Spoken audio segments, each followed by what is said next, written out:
In today's video, I'm going to teach you how to create vertical dividers in Notion.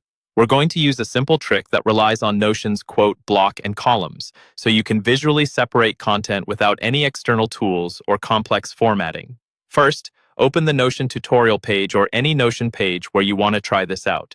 Make sure you're in edit mode, so your cursor is active and you can add new blocks. If you're following along with an existing layout that has multiple columns, locate the second column on your page. This is where we'll place our vertical divider. Click inside column 2 to activate it.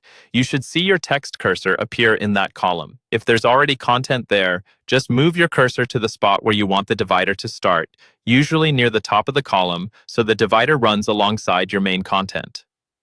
Now, start a new block by pressing Enter, and then type the word highlight. In Notion, when you begin typing, it will suggest different block types and templates that match what you've written.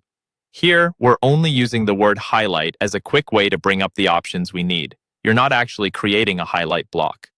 From the block options that appear, look for the quote block and click on it. This quote block is the key to our vertical divider. By default, a quote in Notion has a vertical line on the left side, which we'll use as our divider. Once the quote block is created in column 2, click inside the quote area so it's selected. If you see the gray vertical line on the left of the quote, that's exactly what we want. You can leave the text inside the quote blank or type a small space so it stays visually clean. The important part is the vertical line itself. Next, click again on column 2 around the quote block to adjust its position. You can drag the quote block up or down until it lines up nicely with the content you want to divide.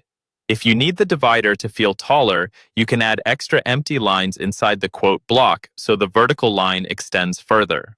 With the quote block still selected, you can click on its formatting options to change the highlight or background. This lets you tweak the appearance of the divider so it matches your page style.